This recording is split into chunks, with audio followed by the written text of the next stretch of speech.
তৃতীয় দিনে মোটে ৪৪ ওভারের খেলা, তাতেই পেন্ডুলামের মতো দুলছে লাক্কাতুরা টেস্টের ভাগ্য। অবস্থাটা এমন যে কোনো মুহূর্তেই পাল্টে যেতে পারে সমীকরণ।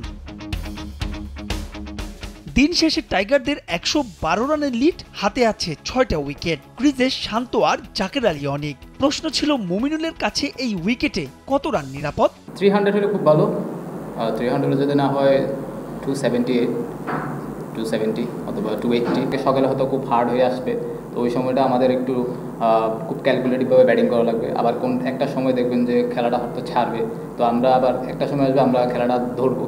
তো ওই ক্রাঞ্চ মোমেন্ট যেটা বলেন, যে সময়টা আমাদের থাকবে, ওই সময়টা আমাদের আরও লম্বা সময় ব্যাটিং করার মনোযোগ দিয়ে ব্যাটিং করতে হবে। যেটা অনেক আমরা দুইটা যে আমরা শান্ত যেমন একটা 50 রানের পার্টনারশিপ হয়েছিল, ওই জায়গাটা আমরা কিন্তু ওই জায়গা থেকে আমরা কিছু বেরিয়ে গেছি। তো ওইরকম আর একটা মোমেন্ট আসবে, ওই সময়টা ওই 50 রানের পার্টনারশিপটা 150, তো 200, 170, 80 করলে তখন ওই 300 যেটা বললাম 270, 280 অথবা 300 এটার কাছাকাছি সম্ভব।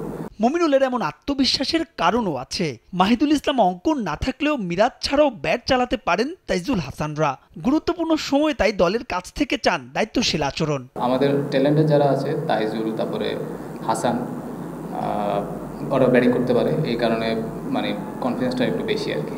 শেষের দিকে আপনি যদি ট্যালেন্টেডরা যদি আপনার 50 রানও যোগ করে, ওই 50 রানের কারণে কিন্তু ম্যাচ জিতে।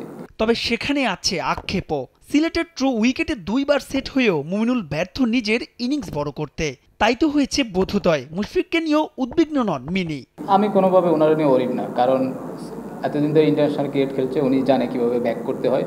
যখন টেস্ট ম্যাচ খেলি তখন হয়তো 100 চিন্তা ভাবনা করে খেলি না, চিন্তা করি যে কীভাবে 4 সেশন অথবা 5 সেশন, 3 সেশন, 3.5 সেশন, 400 ব্যাটিং করা যায়।